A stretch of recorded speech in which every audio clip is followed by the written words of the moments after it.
నమస్కారం. ఊహలకు అందని అత్యంత నిగూఢమైన ఒక ఆధ్యాత్మిక ప్రపంచంలోకి ఈరోజు మనం అడుగుపెట్టబోతున్నాం. అదే దశ మహావిద్యల ప్రపంచం. సాధారణంగా అందరికీ తెలిసిన భక్తి మార్గానికి పూర్తి భిన్నంగా ఉండే ఒక విశిష్టమైన తాంత్రిక ప్రయాణాన్ని ఈ విశ్లేషణలో మనం చూడబోతున్నాం. ఒక్కసారి ఆలోచించండి. అత్యున్నతమైన ఆధ్యాత్మిక ఆనందాన్ని పొందాలంటే ముందుగా మనలోని అహంకారం పూర్తిగా నాశనం కావాలి అంటే వినడానికి కాస్త భయంగా ఉంది కదూ. సృష్టి అంతా కేవలం ప్రశాంతతలోనే లేదని, భయంకరమైన వినాశనం వెనుక కూడా ఒక కొత్త సృష్టి దాగి ఉందనిప్పుడైనా అనిపించిందా? సరే, ఇప్పుడు దీని గురించి మనం లోతుగా తెలుసుకుందాం. అసలు ఈ దశ మహావిద్యలు అంటే ఏంటి? చాలామంది ఇవి 10 వేర్వేరు దేవతల రూపాలు అనుకుంటారు. కానీ ఇక్కడ దశ అంటే 10, మహా అంటే గొప్ప, విద్య అంటే జ్ఞానం. ఇవన్నీ ఒకే పరాశక్తికున్న 10 అత్యున్నత రూపాలు.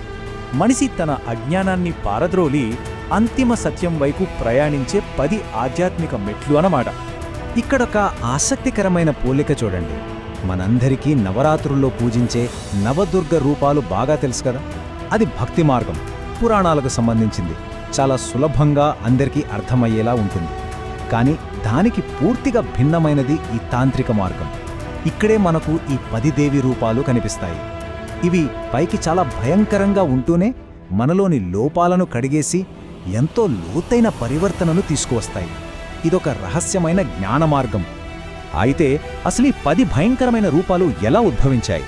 దీని వెనుక ఒక అద్భుతమైన కథ ఉంది. దక్షుడి యజ్ఞానికి వెళ్లాలని సతీదేవి పట్టుబట్టడం, శివుడు వద్దని వారించడం మనకు తెలిసిందే. ఆ కోపంలో సతీదేవి శివుడు ఎటూ వెళ్లకుండా 10 దిక్కులను దిగ్బంధిస్తూ 10 భయంకరమైన రూపాలను దాలుస్తుంది. ఆదిశక్తి యొక్క సంపూర్ణ విశ్వరూపాన్ని శివుడు గ్రహించేలా చేస్తుంది. ఆ అద్భుత రూపాలే ఈ 10 మహావిద్యలు. సరే, ఇప్పుడు ఈ ప్రయాణంలో మొదటి దశకు చేరుకున్నాం. అదే ఆది శూన్యం. ఇది మన అహంకార నాశనానికి నాంది పలికే దశ. అలాగే అత్యంత భయంకరమైన మాతృకృపను మనకు పరిచయం చేసే దశ కూడా. ఈ 10 విద్యల్లో మొట్టమొదటిది, అన్నింటికీ మూలమైనది కాళీమాత. కాలాన్ని శాసించే ఆది దేవత ఆమె. చూడండి, ఒక చేతిలో రక్తంతో తడిసిన ఖడ్గంతో అత్యంత ఉగ్ర రూపంలో కనిపిస్తుంది కదా. కానీ అదే సమయంలో అపారమైన కరుణను కురిపించే తల్లి కూడా ఆమె. మనలోని భయాలను ఎదుర్కొంటేనే కదా మనం అసలైన స్వేచ్ఛము పొందగలం. ఆ భయంకరమైన ఉగ్రరూపం వెనుకున్న అర్థమేమిటో తెలుసా? రక్తబీజుడి కథను తీసుకోండి. వాడి రక్తం నేలమీద పడితే 100 మంది రాక్షసులు పుట్టుకొస్తారు. ఇది అచ్చం మనలోని కోరికల్లాంటిదే. ఒక కోరిక తీరగానే మరో 100 కోరికలు పుడతాయి కదా. ఆ కోరికలనే రక్తం కింద పడకుండా కాళికామాత తన నాలుకతో తాగేస్తుంది. అంటే మన మనసులోని అంతులేని భ్రమలను ఆమె సమూలంగా నాశనం చేస్తుందన్నమాట. ఇక్కడ నిజంగా ఆశ్చర్యపరిచే విషయం ఏమిటంటే, ఉగ్రంగా కనిపించే ఆ తల్లి లోపల ఎంత కరుణ ఉందో చెప్పడానికి సాక్షాత్తు మహాకవి కాళిదాసు కథే ఒక గొప్ప ఉదాహరణ. ఏమీ తెలియని నిరక్షరాస్యుడైన ఒక భక్తుడి నాలుక మీద మహాకాళి తన స్వహస్తాలతో వాగ్బీజాన్ని రాస్తుంది. మరుక్షణమే ఆ మూర్ఖుడు మహాకవిగా మారిపోతాడు. బాహ్య రూపాన్ని చూసి భయపడకూడదు అనడానికి ఇంతకంటే మంచి ఉదాహరణ ఏముంటుంది చెప్పండి? కాళీమాత తర్వాత మనకు కనిపించేది తారాదేవి. కాళికాదేవి అంతా శూన్యం చేస్తే ఆ శూన్యంలో నుండి మనల్ని సురక్షితంగా ముందుకు నడిపించే ఒక మార్గదర్శి ఈ తారాదేవి. క్షీరసాగర మదనంలో హాలాహాలం మింగి బాధపడుతున్న సాక్షాత్తు ఆ పరమశివుడికే ఒక తల్లిలాగా పాలుపట్టి కాపాడిన కరుణామయ్యే ఆమె. మనం ఆపదలో ఉన్నప్పుడు రక్షించే బాంధవి. ఆ భయంకరమైన శూన్యం దాటగానే మనం 2వ దశలోకి అడుగుపెడతాం. అదే సౌందర్యం మరియు ఆకాశ లోకాల దశ. ఇది భయం నుండి అనంతమైన విశ్వవ్యాప్తి వైపుకు తీసుకెళ్లే ఒక అద్భుతమైన మార్పు. ఇక్కడ త్రిపుర సుందరి అలాగే భువనేశ్వరి దేవుల తత్వాన్ని గమనించండి. మనలోని అహం పూర్తిగా చచ్చిపోయిన తరువాత ఒక గొప్ప ప్రశాంతత, బ్రహ్మానందం ఏర్పడుతుంది.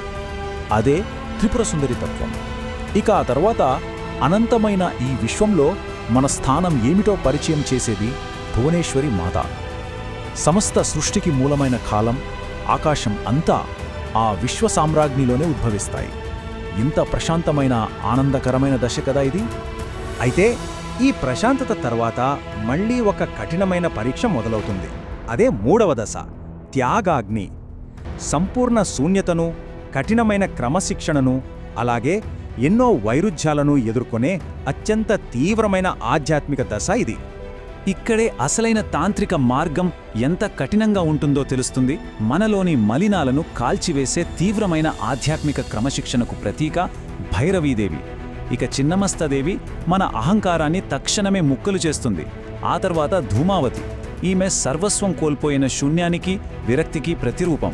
ఇదొక తీవ్రమైన, కొన్నిసార్లు ఎంతో బాధాకరమైన పరివర్తన. చిన్నమస్తదేవి రూపాన్ని చూస్తే ఎవరికైనా ఒక్క క్షణం ఆశ్చర్యం కలగక మానదు. తన తలను తానే ఖండించుకుని ఆ రక్తాన్ని తన ఇద్దరు సేవికలకు పంచుతూ ఉంటుంది. చూడటానికి భయంకరంగా అనిపించినా ఒకవైపు తనను తాను అర్పించుకునే బలిదానం, మరోవైపు ప్రాణాలు పోసే మాతృత్వం. ఎంత గొప్ప వైరుధ్యం! మనస్సు అనే పరిమితులను తెంచుకుంటేనే కదా అసలైన ప్రాణశక్తి ప్రవహిస్తుంది అని చెప్పే అద్భుతమైన సందేశం ఇది. ఈ భ్రమలన్నింటినీ దాటుకొని వెళ్తున్నప్పుడు ధూమావతి దేవి మనకొక చేదు నిజాన్ని పరిచయం చేస్తుంది. ఒక అలంకారం లేని విధవ రూపంలో ఉండే ఆ తల్లి జీవితం, అందం అన్నీ అశాశ్వతమే అని బోధిస్తుంది. ఈ ప్రపంచంలోని ఆకర్షణలన్నీ వదిలేసినప్పుడు మాత్రమే మనకు స్వచ్ఛమైన, శాశ్వతమైన జ్ఞానం మిగులుతుందని ఆమె గుర్తు చేస్తుంది. ఆ కఠినమైన చీకటి ప్రయాణం తర్వాత మనం చేరుకునే ఆఖరి మజిలీ సార్వభౌమాధికారానికి పునరాగమనం. ఇది మన మనస్సును సంపూర్ణంగా జయించి అంతిమ సమృద్ధిని చేరుకునే అద్భుతమైన చివరి దశ. ఈ తుది దశలో ముగ్గురు దేవతలు మనకు పరిపూర్ణతను అందిస్తారు. ముందుగా బగళాముఖి. ఈమె మన అదుపు తప్పే ఆలోచనలను, మాటలను స్తంభింపజేసి మనస్సును నిశ్చలం చేస్తుంది.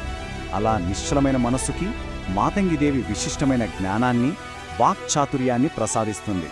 ఇక ఈ రెండూ సొంతమయ్యాక చివరగా కమలాత్మిక దేవి ద్వారా పరిపూర్ణమైన భౌతిక మరియు ఆధ్యాత్మిక ఐశ్వర్యం లభిస్తుంది. ఒక్కసారి ఈ అద్భుతమైన ప్రయాణం ఎలా సాగిందో గమనించండి. ఒకవైపు ధూమావతి దశ, అంతా కోల్పోయిన కటిక శూన్యం. కాని ఎప్పుడైతే మనం ఆ శూన్యాన్ని భయం లేకుండా అంగీకరిస్తామో అదే శూన్యం కమలాత్మిక దేవి రూపంలో ఒక పద్మంలా అద్భుతంగా వికసిస్తుంది.